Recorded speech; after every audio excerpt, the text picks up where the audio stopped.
আসসালামু আলাইকুম সুপ্রিয় চাকরির প্রত্যাশী ভাই ও বোনেরা, আশা করি আপনারা সবাই ভালো আছেন, সুস্থ আছেন।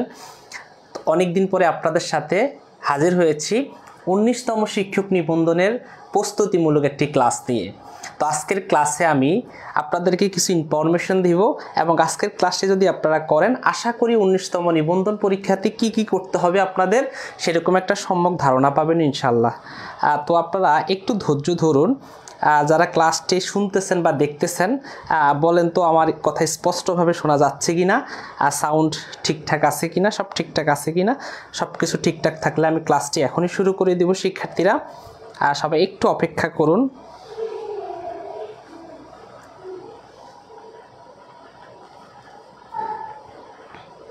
একটু অপেক্ষা করুন সবাই।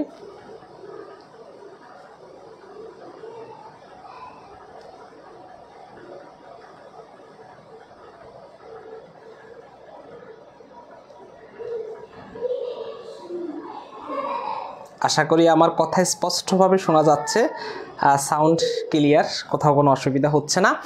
আমরা 19তম শিক্ষক নিবন্ধন পরীক্ষা, যেটা এই বছরই সার্কুলার দিবে, খুব শীঘ্রই সার্কুলারটি আপনারা পেয়ে যাবেন।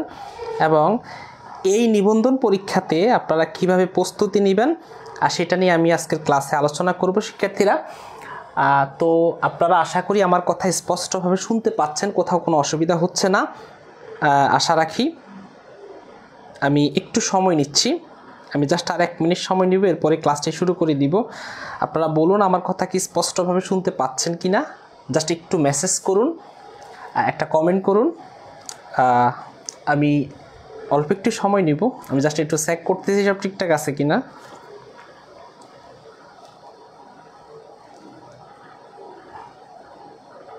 সবাই একটু ক্লাসে জয়েন করবেন, ক্লাসে একটু জয়েন করবেন।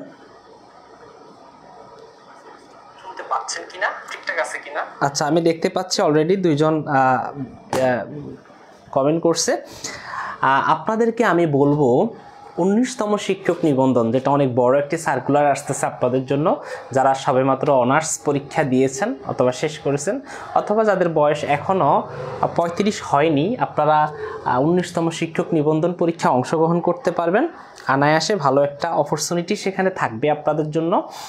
তো আপনাদেরকে আমি যে কথাটা বলবো সেটা হচ্ছে, আপনারা জানেন যে শিক্ষক নিবন্ধন পরীক্ষায় 3টা ধাপে পাশ করতে হয়। প্রথম ধাপ হচ্ছে প্রিলিমিনারি। হ্যাঁ, এখানে 100 মার্কের এমসিকিউ থাকে। এই 100 মার্কের এমসিকিউ অর্থাৎ বৃত্ত ভরাট করে আপনি সেখান থেকে পাশ করে দ্বিতীয় ধাপ অর্থাৎ আপনার সাবজেক্ট ভিত্তিক যেই রিটেন অংশ, সেটা আপনি পাশ করার পরে ভাইভা পেস্ট করে এরপরে আপনি সুপারিশপ্রাপ্ত হবেন। তো এটা একটা লম্বা একটা জার্নি আপনাদের জন্য। সেই জার্নিটা কিভাবে আরও সহজ করা যায় সেজন্য আমাদের এই ক্লাসগুলো আপনাদের জন্য। আমি চেষ্টা করব এই ক্লাসগুলো, স্যার সাউন্ড আছে, ঠিক আছে, ধন্যবাদ। আমি চেষ্টা করব এই ক্লাসগুলো আপনাদেরকে একদম ফ্রিতে দেওয়ার জন্য। আসলে অনলাইন জগতে অনেকে অনেকভাবে ধান্দামি করে, তো আমি আপনাদেরকে সব কিছু খোলাসা করব। তার আগে আমরা একটু সিলেবাসটা নিয়ে হালকা আলোচনা করব, যেহেতু আমি ইংলিশ, আমি 3টা সাবজেক্ট নিয়ে আপনাদের সাথে আলোচনা করব, অর্থাৎ ম্যাথ ছাড়া বাকি যে 3টা সাবজেক্ট রয়েছে সেগুলো নিয়ে। তার আগে আজকে আমি আলোচনা করব আপনাদের এইখান থেকে এই যে এনটিআরসির যে সিলেবাসটা, সেই সিলেবাসে প্রিলিমিনারি অংশে টোটাল ইংলিশের 11টা আইটেমস রয়েছে। এই 11টা টপিক থেকে আমি আপনাদেরকে দেখাবো। আসলে সবগুলো টপিক অনেক সহজ, যেটা আপনারা বাচ্চাকালেই পড়েছেন, অর্থাৎ 6ষ্ঠ থেকে 6ষ্ঠ, 7ম, 8ম, 9ম, 10ম, এগুলো এই ক্লাসগুলোতে এগুলো শেষ করছেন। যদিও আপনাদের এখন এগুলো মনে নাই অনেকাংশে, আশা রাখি ক্লাসটা দেখলে অনেক সহজ হয়ে যাবে আপনাদের জন্য। তো দেখেন, আমাদের প্রিলিমিনারিতে বাংলাতে 25 মার্ক থাকে, এটা সবাই জানেন। বাংলাতে 25টা এমসিকিউ থাকে। এরপরে ইংলিশে 25টা এমসিকিউ থাকে। তারপরে ম্যাথে 25টা এমসিকিউ থাকে। আর জিকে অর্থাৎ জেনারেল নলেজে আমাদের 25টা এমসিকিউ থাকে। টোটাল 100 মার্কের এমসিকিউ আমাদেরকে বৃত্ত ভরাট করতে হয়। এই 100 মার্কের এমসিকিউ যখন আমরা বৃত্ত ভরাট করব, অর্থাৎ আমরা করব, সেখান থেকে বেশি না, মাত্র 40 মার্ক। কত? 40 মার্ক পেলে আপনি কিন্তু প্রিলিমিনারিতে উত্তীর্ণ হবেন। এত বেশি আমাদের দরকার নাই, এত বেশি প্রস্তুতিরও দরকার নাই। খাপ্পা কিছু টপিক আছে, সেগুলো পড়লেই আপনি 100% এখানে অবশ্যই টিকতে পারবেন। এখানে ভয়ের কিছু নেই যে স্যার আমি ইংলিশ পারি না, একদম ইংরেজিতে আমার বেসিক একেবারে দুর্বল। না রে ভাই, এগুলো আপনি শিখছেন, অথচ চর্চা না থাকার কারণে, চর্চা করেন নাই বলেই হয়তো এগুলো ভুলে গেছেন, ভুলতে বসেছেন।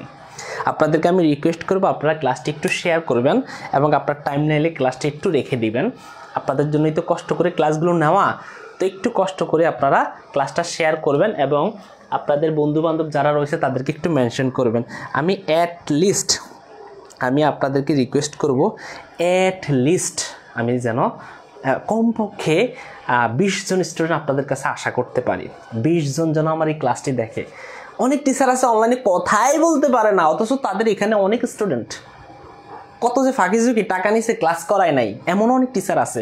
বই লেখে, গুগল থেকে কালেক্ট করে বই লিখে দিয়ে আপনাদেরকে বিক্রি করে। আমি ওদের মুখোশ উন্মোচন করবো আস্তে আস্তে, অবশ্যই বুঝবেন।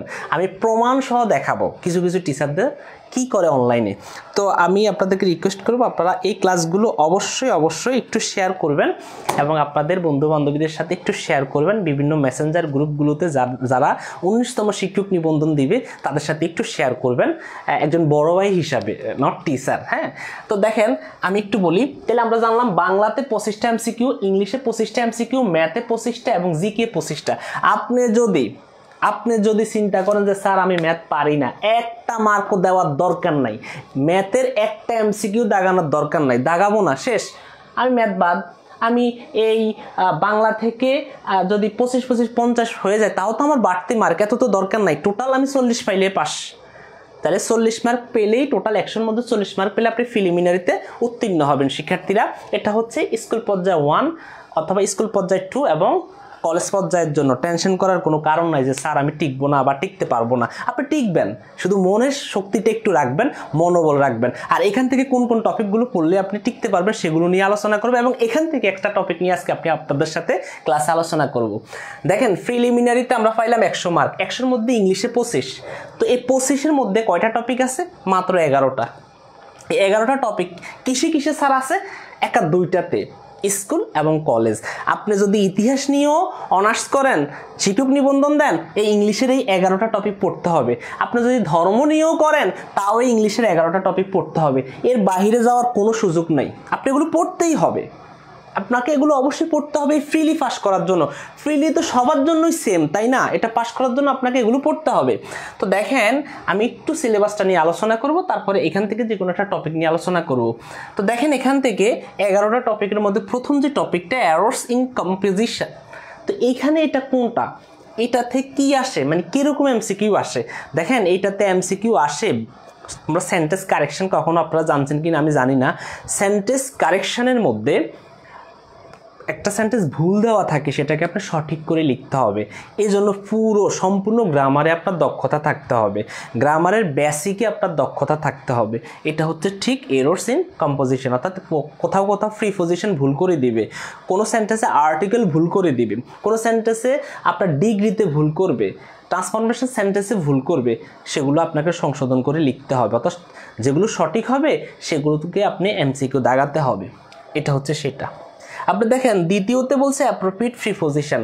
আপনারা তো অ্যাপ্রোপ্রিয়েট প্রিপোজিশনের কথা জানেনই, বেশি না অল্প কিছু প্রিপোজিশন, প্রায় 300 প্রিপোজিশন যদি মুখস্থ করেন, আমি বেশি 300 কথা বলবো না, আরও কম, আমি একটা লিস্ট দিয়ে দিব আপনাদেরকে। এই প্রিপোজিশন কোনটার পরে কি হয়, হ্যাঁ, এইগুলো হচ্ছে কোন শব্দের পরে কি হয়, সেগুলো হচ্ছে আমরা অ্যাপ্রোপ্রিয়েট প্রিপোজিশন হিসেবে জানি। এখানে কিছু অ্যাপ্রোপ্রিয়েট প্রিপোজিশন আছে, অল্প কিছু, একটু। এই নিবন্ধন পাস করার জন্য 1 মাসই যথেষ্ট। 1 মাসে একটু কষ্ট করলে আপনি নিবন্ধনে হাইস্ট রেজাল্ট তুলতে পারবেন। এখানে সারা জীবন পড়ার কিছুই নেই, যদি একটু মনের মতো করে পড়েন এবং আপনার ভালো একজন গাইড দেওয়ার মতো ব্যক্তি থাকে তাহলে আপনি পারবেন। দেখেন আরেকটা হচ্ছে ইউজেস আর্টিকেল, আর্টিকেলের ব্যবহার। তো আর্টিকেল তো ষষ্ঠ থেকেই পড়ছেন, ষষ্ঠ, সপ্তম, অষ্টম, নবম, এগুলোতে তো আপনি আর্টিকেল পড়ছেন, তাই না? তো আর্টিকেল নিয়ে টেনশনের কোনো কারণ নাই, আপনি আর্টিকেল পারবেন। হ্যাঁ, আর্টিকেল এন দিয়ে ব্যবহার এত কঠিন কিছু না। হ্যাঁ, আর্টিকেল পারবেন, এখানে আর্টিকেলের ব্যবহার রয়েছে। আমি কিন্তু স্কুল এবং কলেজ দুইটাকে একসাথে করে দিচ্ছি আপনাদের জন্য, কারণ এখানে দেখেন এটা আবার স্কুলে নাই, যারা স্কুলে পরীক্ষা দিবে আপনাদের জন্য এটা নাই, এই টপিকটা আপনি বাদ দিতে পারবেন। কিন্তু অ্যাপ্রোপ্রিয়েট প্রিপোজিশন যারা স্কুলে পরীক্ষা দিবে তাদের জন্য আছে, যারা কলেজে পরীক্ষা দিবে তাদের জন্য আছে, সবার জন্যই আছে। আর্টিকেল যারা শুধু কলেজে পরীক্ষা দিবে তাদের জন্য আছে, স্কুল পর্যায়ে যারা পরীক্ষা দিবে তাদের জন্য নাই। হ্যাঁ দেখেন এই জন্য আমি বলি যে আমি যেটা পড়াবো একদম 11টা টপিক সবগুলো যারা স্কুল এবং কলেজ দুই জায়গাতে পরীক্ষা দিবে যেন দুই জায়গাতে টিকতে পারে। আমার টার্গেট থাকে যে আমি ইংলিশে যেন আমার 22 মার্ক থাকে এবং আমার যেন এই বাংলাতে যেন আমার মোটামুটি 18 মার্ক থাকে, তাইলে আমি 40 মার্কে যেন পাস করতে পারি, এরকম একটা যেন টার্গেট থাকে মনের মধ্যে। দেখেন ট্রান্সলেশন বেঙ্গলি টু ইংলিশ ট্রান্সলেশনে ছোটোখাটো কিছু ট্রান্সলেশন আসে, বাংলা বাক্য দিয়ে দেয় সূর্য পূর্ব দিকে উঠে, এটার ইংলিশ কি? তারপরে ভরব ফানিতে বাসে, এটার ইংরেজি কি? মানে ইংলিশে আপনাকে কিছু ট্রান্সলেশন করতে হবে, তো কিছু প্র্যাকটিস করলে এগুলো হয়ে যাবে, এগুলোতে এত টেনশন করার কিছু নেই। আর তারপরে আবার একটু দেখেন identify title from the style, এটা যারা কলেজে পরীক্ষা দিবে তাদের জন্য। Sir identify title from style এই জিনিসটা কি, এটা বুঝলাম না তো। দেখেন আমরা কিন্তু ছোটোবেলা থেকে প্যারাগ্রাফ পড়ছি, লেটার পড়ছি, কম্পোজিশন পড়ছি, অ্যাসে পড়ছি, পড়ি নাই? অবশ্যই এগুলো পড়ছি। তো এগুলো বেসিক যে প্রশ্নগুলো করা হয় সেগুলো হচ্ছে identify title from the style, অর্থাৎ বলে যে একটা প্যারাগ্রাফের কয়টা অংশ, 4টে অপশন থাকে, যেটা হয় সেটা আমরা লিখব।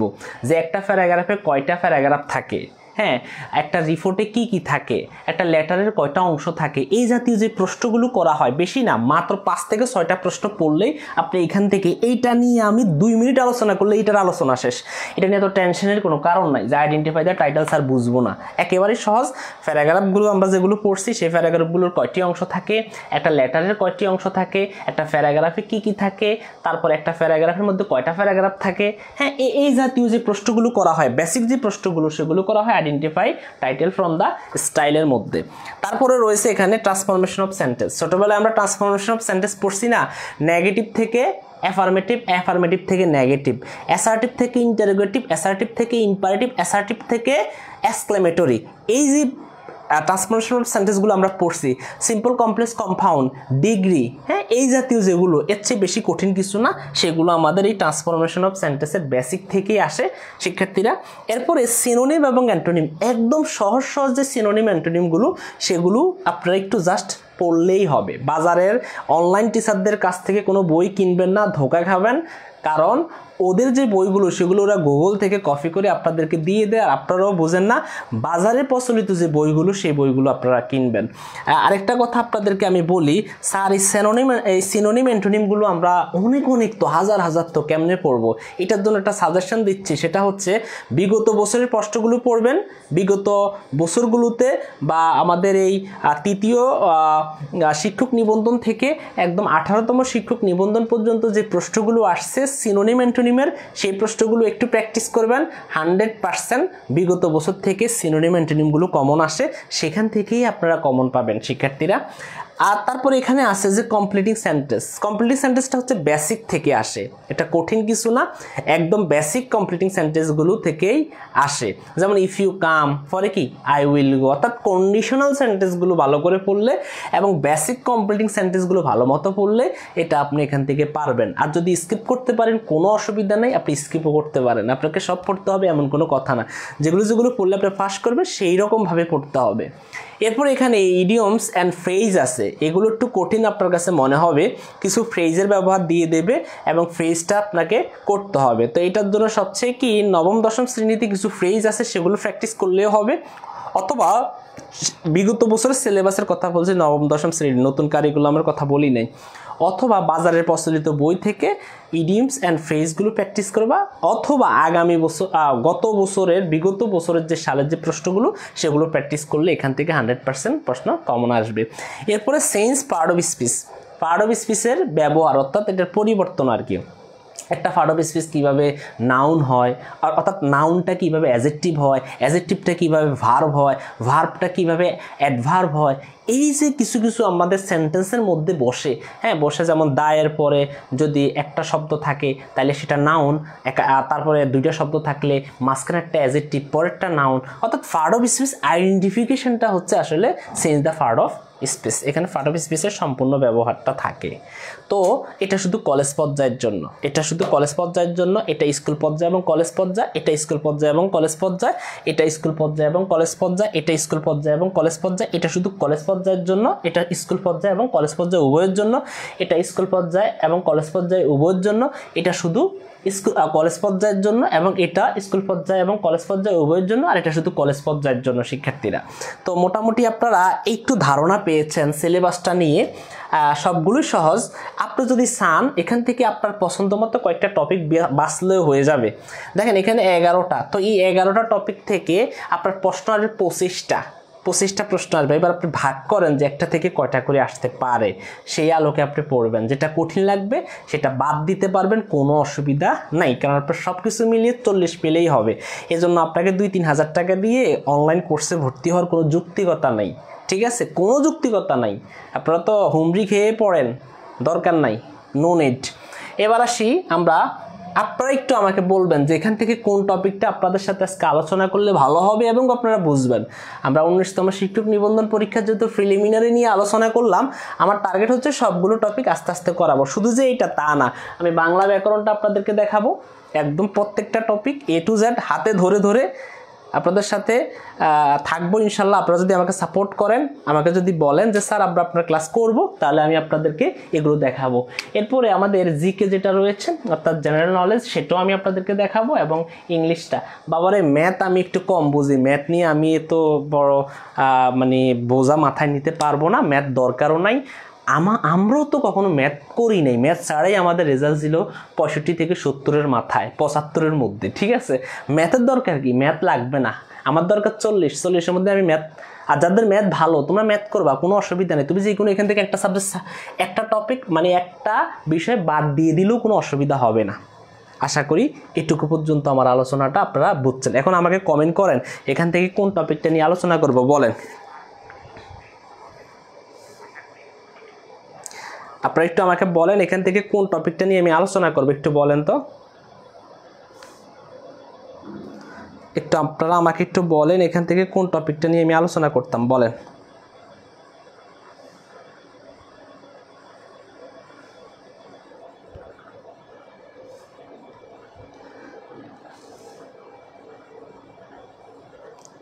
একটু বলেন না আমাকে।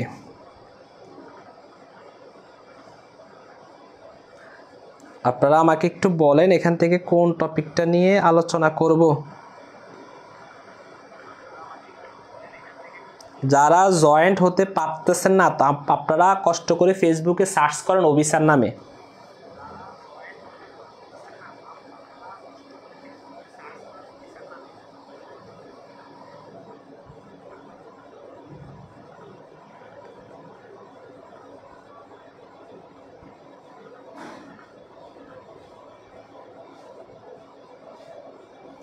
আপনারা কষ্ট করে একটু অভিসার এটা আপনাদেরকে বলতে হবে। অভিসার নামে সার্চ করুন।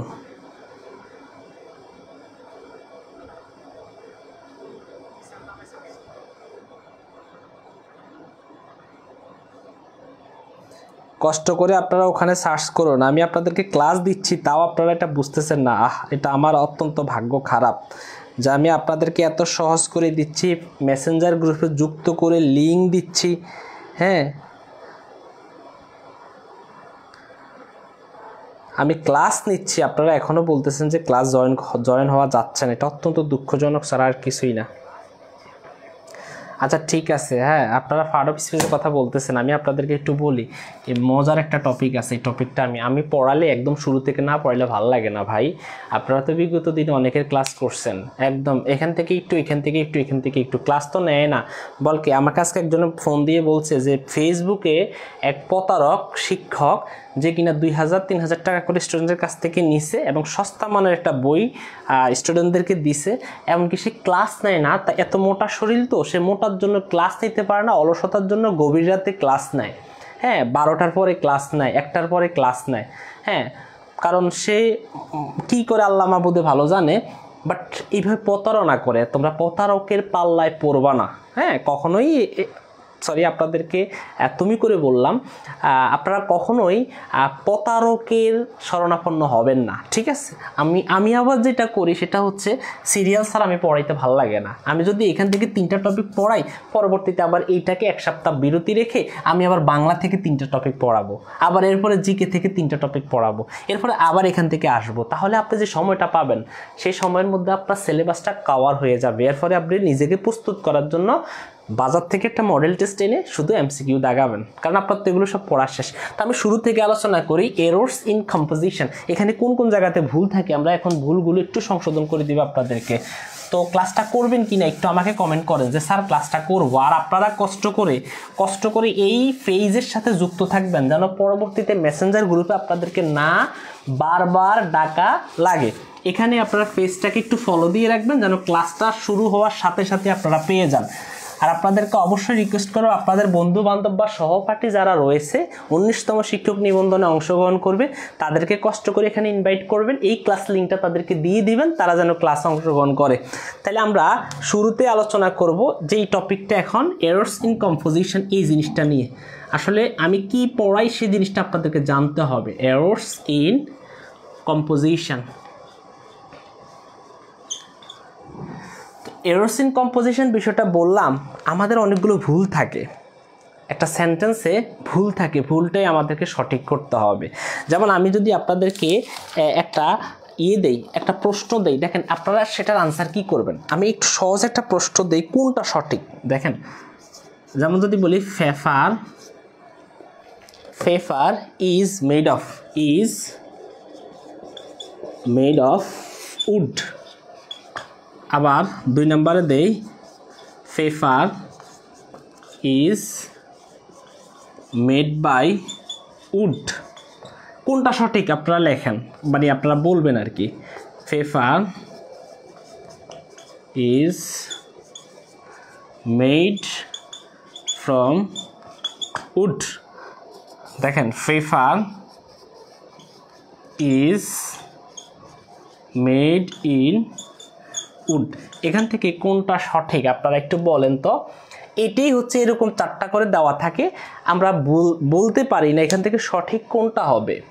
ফেফার ইজ মেড অফ উড, না ফেফার ইজ মেড বাই উড, না ফেফার ইজ মেড ফ্রম উড, না ফেফার ইজ মেড ইন উড। আমরা কোনটা লিখবো এখান থেকে? 4টা অপশন তো আমরা দিয়ে দিলাম, বা এখান থেকে 4টা অপশন তো পরীক্ষাতে আসবে, তাহলে আমরা কোনটা লিখবো? দেখেন এরকম প্রশ্নগুলোতে আমরা বেশি কনফিউজই হয়ে যাই। আমরা বলি এখানে ওটার অর্থ কি, এটার অর্থ হচ্ছে ফেফার ইজ মেড অফ উড, মানে কি এই সবগুলো আমরা চিন্তা করলে একই জিনিসটা পাই যে আমাদের কাঠ থেকে ফেফার হয়, এরকম কিছু আমরা পাই। তা আপনি একটু চিন্তা করবেন যে কোনটা হয়, কি মেড অফ হবে, না মেড বাই হবে, না মেড ফ্রম হবে, না মেড ইন হবে। আপনি একটু চিন্তা করেন কোনটা হবে।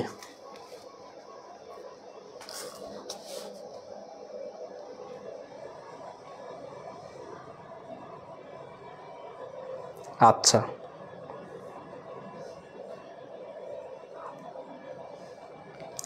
আচ্ছা, আমার ফেফার মানে বুঝুন, আমি স্লিপ অফ টাং, কথা বলা এখানে উচ্চারণগত ভুল হয়েছে, ঠিক আছে, অসংখ্য ধন্যবাদ। হ্যাঁ অসংখ্য ধন্যবাদ সাব্বির আহমেদ সোহেল ভাইকে, আপনাকে অসংখ্য ধন্যবাদ। এখানে দেখেন ফেফার ইজ মেড অফ উড লিখবো নাকি আমরা, কারণ আমরা অনেকে, আচ্ছা একজন লিখছে মিষ্টি শিলা খাতুন লিখছে ফ্রম হবে, অসংখ্য ধন্যবাদ। আমাদের আনসারটা কিন্তু ফ্রম হবে, মেড ফ্রম হবে। তো মেড ফ্রম কেন হবে? যে উপাদানগুলো দিয়ে যদি কোনো কিছু তৈরি হয়, যদি সেই উপাদানটা তার মধ্যে না থাকে, যা দিয়ে তৈরি হবে তা যদি না দেখা যায়, সেই ক্ষেত্রে আমরা ফ্রম লিখব। এখন আমি যদি সহজ কথায় বলি, এখানে কি আছে? উড মানে কাঠ, বললাম কাঠ থেকেই কিন্তু ফেফারটা হয়েছে। এখন আমার হাতে যদি একটা ফেফার, দেখো একটা টিস্যু ফেফার রয়েছে আমার হাতে, দেখো এটা কিন্তু কাঠ থেকেই তৈরি হয়েছে, কিন্তু কাঠের কোনো বৈশিষ্ট্য এর মধ্যে নাই, মানে আমি কোনো কাঠ এখানে দেখতে পাচ্ছি না। তাইলে যেটা দেখা যাচ্ছে না, যার মধ্যে কোনো বৈশিষ্ট্য পরিলক্ষিত হয় না, সেই ক্ষেত্রে ফ্রম হয়, সেই ক্ষেত্রে কি হয়? ফ্রম হয়। আর যেই ক্ষেত্রে বৈশিষ্ট্যটা পরিলক্ষিত হয়, অর্থাৎ বৈশিষ্ট্যটা দেখা যায়, ঠিক সেই ক্ষেত্রে অফ হয়। আমি আবার বলি, দেখো কাঠ যে উপাদানটি, এটা দিয়ে কিন্তু ফেফার তৈরি হয়। তাহলে পেপার তৈরির মেইন উপাদান কি? কাঠ।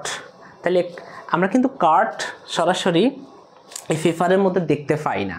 যদি দেখতে না পাই, তার উপাদানটা দেখতে না পাই, তাহলে সেখানে মেডের পরে ফ্রম হবে। আবার যখন দেখবেন আপনারা যে উপাদানটা সরাসরি দেখা যায়, তাহলে সেই ক্ষেত্রে আমরা কি লিখব? সরাসরি আমরা সেখানের মধ্যে অফ লিখব। আমি একটু সহজ করে জাস্ট এই জায়গাটা একটু মুছে দিচ্ছি, এই জায়গাটা একটু মুছে দিচ্ছি, শুধু এখানে লিখতেছি টেবল, টেবল, টেবল, টেবল, এখানেও লিখছি টেবল। একটু শেষ করে দিলাম আর কি, যে বললাম table is made of wood, table is made by wood, table is made from wood, table is made in wood. দেখেন এইখানের মধ্যে আসলে এইবার দেখেন যে টেবল, এই টেবলের যে বৈশিষ্ট্যটা বা এটার যে উপাদানটা উড, কাঠ। দেখো ওই টেবিলের দিকে তাকাইলেই কিন্তু আপনারা কাঠ দেখতে পাবেন, মানে উপাদানটা সেখানে দেখা যাচ্ছে। যদি দেখা যায় তাহলে কিন্তু অফ বসবে, তাহলে এই ক্ষেত্রে আমাদের অফ হবে। আর যখন দেখবেন বৈশিষ্ট্যটা দেখা যায় না, সেই ক্ষেত্রে আমরা কি লিখব? ফ্রম লিখব। বৈশিষ্ট্য দেখা গেলেই, উপাদান দেখা গেলেই সেখানে আমাদের ফ্রম লিখতে হবে। আর যদি দেখা না গেলে ফ্রম লিখতে হবে, সরি, আর দেখা গেলে আমাদেরকে অফ লিখতে হবে। তাহলে আমরা এখানে কি লিখব? অফ লিখব। এই রকম যে ভুলগুলো, সেটাকে বলা হয় এরর্স ইন কম্পোজিশন। আমরা মোটামুটি একটা রুলস আমাদের শেষ হয়ে গেল, অর্থাৎ আমরা রুলসগুলো এইভাবেই শেষ করাবো, তাহলে আমাদের একটা রুলস কিন্তু শেষ। এরপরে আমরা আরেকটা রুলসে যাই, রুলস 2। দেখেন রুলস 2-র মধ্যে দেখেন senior, senior, junior, senior, junior, আরও কিছু আছে, ইনফেরিয়র, ইনফেরিয়র, তারপর হচ্ছে একটা হচ্ছে সুপারিয়র। হ্যাঁ, এগুলোর পরে সবসময় কি বসে? টু বসে। কি বসে? টু বসে। আপনি যদি সিনিয়রের পরে দেন বসান, জুনিয়রের পরে দেন বসান ডিগ্রির ক্ষেত্রে, তাহলে কিন্তু ভুল হবে। এগুলোর পরে অলওয়েজ কি বসে? টু বসে। যেমন আমি যদি লিখি I am senior than he, I am senior to he, I am more senior than he,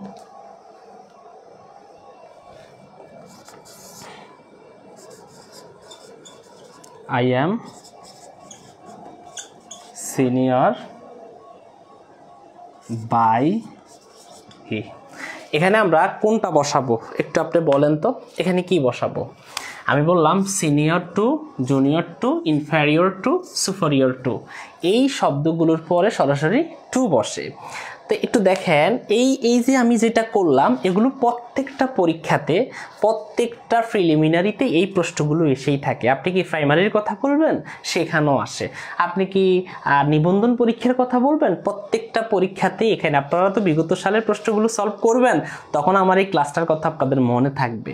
তাহলে দেখেন senior to, junior to, inferior to, superior to, সবগুলোর পরে কি বসে?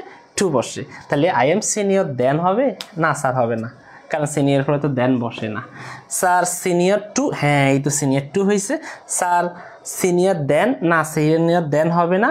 এরপরে senior by, sir senior by হবে না, আমাদের দ্বিতীয়টা সঠিক আনসার। তাহলে আমাদের দুইটা রুলস কিন্তু অলরেডি শেষ হয়ে গেল শিক্ষার্থীরা।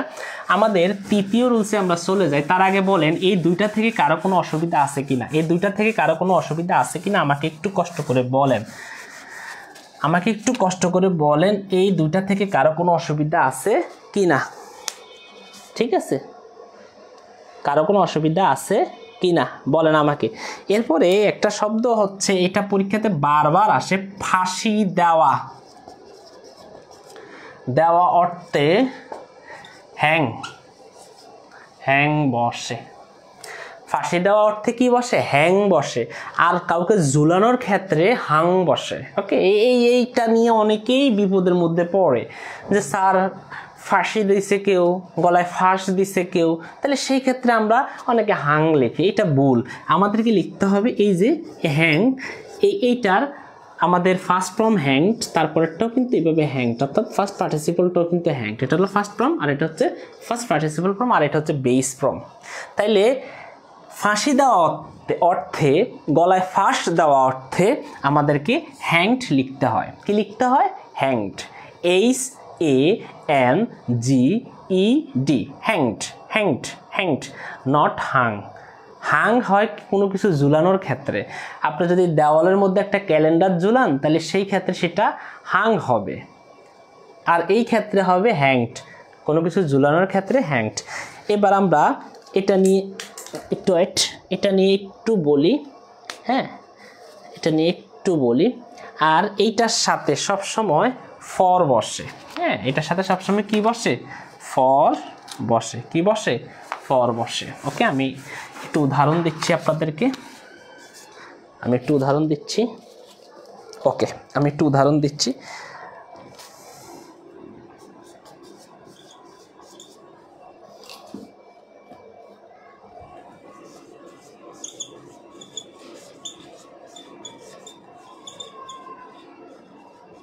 hanged by murder,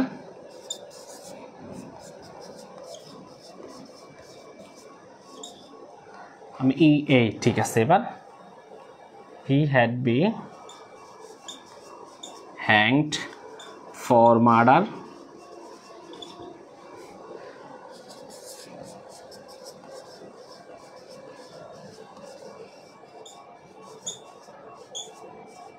hanged by murder। এই কারণে স্যার এগুলো কেন লেখাচ্ছি?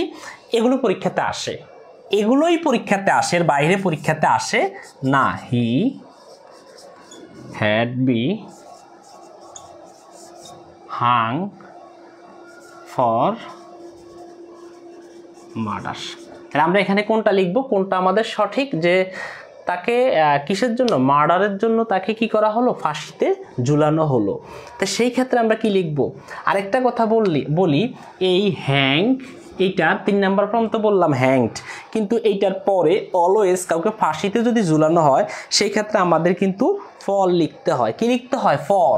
ফর আমাদের প্রিপজিশনটা এই হ্যাংয়ের সাথে, হ্যাং ফর মানে কি? ফাঁসিতে ঝুলানো। সেই কাউকে ফাঁসিতে ঝুলায় না, তাকেই ফাঁসিতে ঝুলানো হয়েছে। তাহলে আমাদের কি লিখতে হবে? Hanged for, hanged for. সেক্ষেত্রে কি লিখতে হবে? Hanged for. তাহলে আমাদের এখানে কি লিখতে হবে? Hanged for. তাহলে এখানে হ্যাংডের সাথে ফর কোথায় আছে আমাদেরকে সেটা আইডেন্টিফাই করতে হবে। আরেকটা কথা আমি এখানে ভুল লিখছি, এই বাক্যটা কিন্তু আমার হয় নাই। দেখেন এইখানে আমি এখানে ঠিক আছে, এই বাক্যটা কিন্তু আমার হয় নাই, বাক্যর মধ্যে পুরাটাই ভুল, কিন্তু আপনাদেরকে পরীক্ষা করছি, আপনারা পারেন নাই। কারণ কাউকে যখন ফাঁসিতে ঝুলানো হয়, অর্থাৎ সাবজেক্ট যখন নিজে কাজ করে না, অন্যকে দিয়ে সাবজেক্ট যখন নিজে কাজ করে না, ওরেই কাজে লাগানো হয়, মানে ওর কাজটাই করা হয়, তাহলে সাবজেক্ট এখানে অলস, তাকে ফাঁসিতে ঝুলানো হয়েছে, সে কিন্তু নিজে ফাঁসিতে ঝোলে নাই। তাহলে এখানে আমাদের কি হবে? ওয়াজ হবে। দেখো এইটা হচ্ছে প্যাসিভ মোডে যাবে, অর্থাৎ সেন্টেন্সটা প্যাসিভে হবে। তাহলে হি ওয়াজ হ্যাংড ফর মার্ডার, এইবার সঠিক হয়েছে। এবার কি হয়েছে? সঠিক হয়েছে। এর আগে কিন্তু এটাও সঠিক না, এটাও সঠিক না। আবার কেন এটা সঠিক না স্যার? কারণ হেডের পরে হ্যাড বি নামে কোনো কথা নাই। এরপরে দেখে এখানেও স্যারে হ্যাড বি লিখছি, এটাও ভুল, কোনো কথা এরকম নাই। হেডের সাথে বিন হয়, হ্যাড বি কখনো হয় না, ঠিক আছে? হেডের সাথে হ্যাড বিন হয়, হ্যাড বি কখনো হয় না। তাহলে এইটাও ভুল, এটাও ভুল। আমাদেরকে আগে ভুলটা আইডেন্টিফাই করতে হবে। দেখেন এইটাও কিন্তু ভুল, আবার স্যার হেডের সাথে বি লিখছি, এটাও কিন্তু ভুল, আবার স্যার হেডের সাথে বি লিখছি, এটাও ভুল। কিন্তু আমাদের সঠিক হচ্ছে হি ওয়াজ হ্যাংড ফর মার্ডার। আর হ্যাংয়ের সাথে অবশ্যই কি বসে? ফর বসে। আশা করি আপনারা মোটামুটিভাবে এইটুকু পর্যন্ত জানছেন। বুঝেন কি না আমাকে একটু কমেন্ট করেন তো, যে স্যার এইটুকু পর্যন্ত বুঝেন কি না একটু আমাকে বলেন, যে বুঝি, কোনো অসুবিধা নেই। আপনারা একটু আমাকে বলেন যে বুঝি। ক্লাসটা বুঝেন কি না আমাকে একটু বলেন, তাহলে আমি প্রতিদিন ক্লাস নিব। যদি আপনারা আমার পাশে থাকেন, ক্লাস নেওয়ার প্রতি আমাকে উৎসাহিত করেন, তাহলে আমি সবসময় ক্লাস দিব আপনাদের, কথা দিলাম। ঠিক আছে। তা আমরা আমাদের 3 নাম্বার রুলস কিন্তু শেষ। আমরা এখন 4 নাম্বার রুলসে চলে যাব। অনেকদিন পরে ক্লাস নিচ্ছি তো, তাই হয়তো ওইভাবে ক্লাসের মধ্যে করতে পারি না, অসুবিধা নাই। আপনাদেরকে বোঝানোর জন্য কোনো অংশে আমি ঘাটতি দিব না, অবশ্যই আপনারা বুঝবেন, ঠিক আছে। সবচেয়ে 100% কমন, 100% বললে ভুল হয়, আমি সবসময় 1000% কমন দিই, যেটা পরীক্ষাতে আসবেই, মানে আসেই। আমি যতগুলো নিবন্ধন পরীক্ষা অংশগ্রহণ করছি বা দেখছি, সবগুলোতে দেখছি এই প্রশ্নটা আসছেই, মানে আসেই আসে। যে রুলসটা, সেই রুলসটা এখন নিয়ে আলোচনা করবো, 4 নাম্বারের যে রুলসটা। আচ্ছা দেখেন, এই রুলসের মধ্যে বলছে একটা সেন্টেন্সের স্ট্রাকচার ঠিক এরকম হবে, একটা সেন্টেন্সের 2টা ইন্টারগেটিভ কখনোই হয় না। কয়টা ইন্টারগেটিভ? 2টা ইন্টারগেটিভ কখনোই হয় না।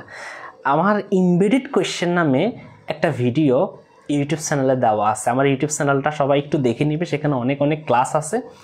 সেখানে এমবেডেড কোয়েশ্চেনের মধ্যে বলা আছে যে একটা সেন্টেন্সে আমাদের 2টা কোয়েশ্চেন কখনোই হয় না। যেমন আমি যদি বলি, তুমি কি জানো সে কোথায় থাকে?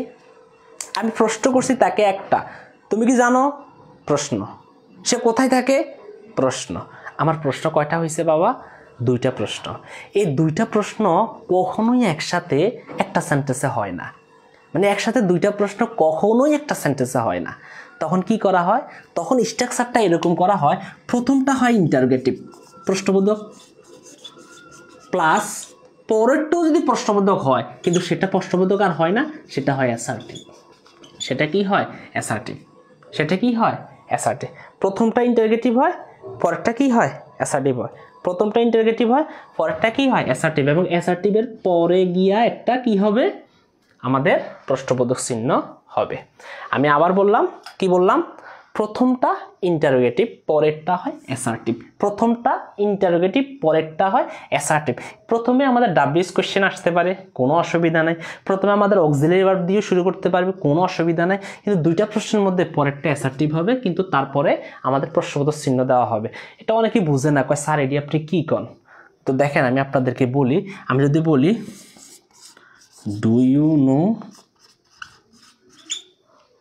নো, আপনি কি জানেন সে কোথায় বাস করে? তাহলে আপনাকে অ্যাসার্টিভ স্টাইলে এটা লিখতে হবে, পরেরটা। এখন স্যার অ্যাসার্টিভ স্টাইলটা কি? অ্যাসার্টিভ স্টাইলটা একদম সহজ, subject plus verb plus object, subject plus verb plus object, subject plus verb plus object, subject plus verb plus object. এখন অনেক ক্ষেত্রে আপনার অবজেক্ট থাকবে না, কোনো অসুবিধা নাই, কিন্তু আগে সাবজেক্ট পরে ভার্ব হতেই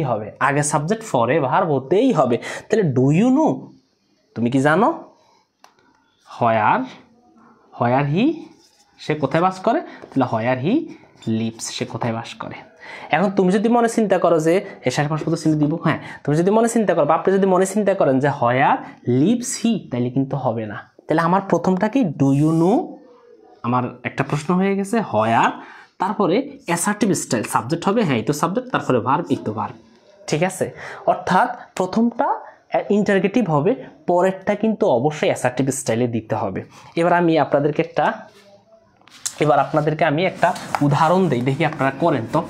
প্রথমটা কি? ইন্টারগেটিভ, পরেরটা কি? অ্যাসার্টিভ। অ্যাসার্টিভ মানে কি?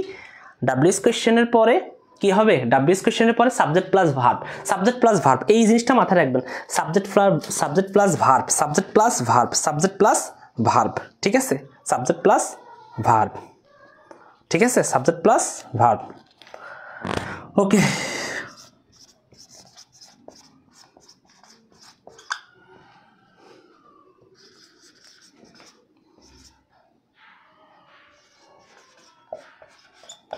দেখেন আপনারা একটু করেন তো।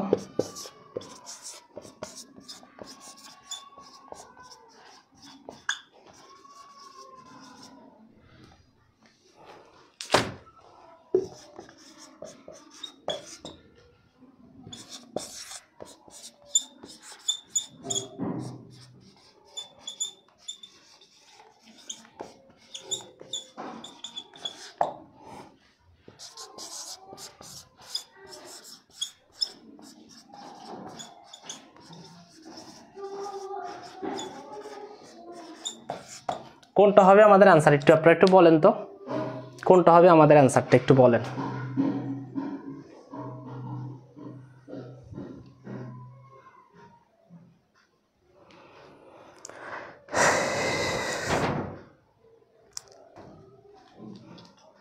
আমাদের আনসার কোনটা হবে একটু আপনারা বলেন তো।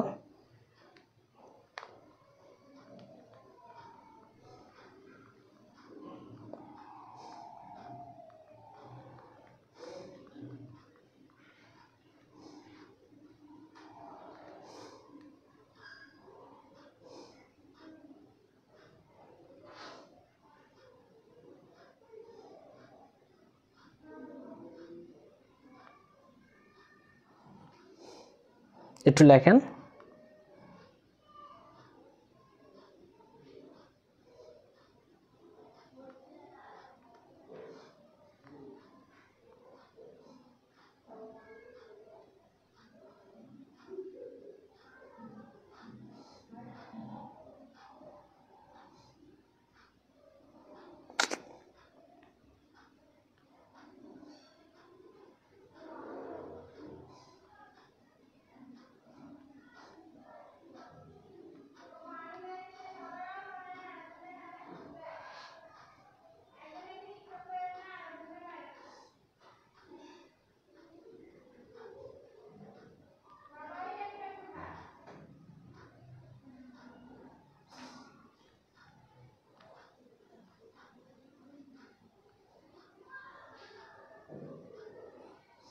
আচ্ছা ঠিক আছে, আপনাদের একটু সময় নষ্ট করলাম আমি এখন করাই দিব আপনাদেরকে, একটু দেখেন ভালো করে।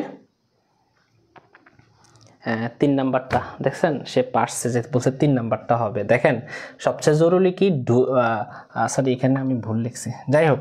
And then do you know where am I তো হওয়ার কথা না, আগে তো সাবজেক্ট হওয়ার কথা, পরে ভার্ব হওয়ার কথা, সূত্রে যেটা বলছে, তাহলে এটা ভুল। পরেরটা দেখেন হোয়ার আর, আগে অক্সিলারি ভার্ব তো কখনোই হবে না, তাহলে এটাও ভুল। তারপর হচ্ছে হোয়ারের পরে এখানে আই এর পরে এম, অর্থাৎ সাবজেক্ট এবং ভার্ব এটা মিল রাখছে, তাহলে এটাই আমাদের সঠিক।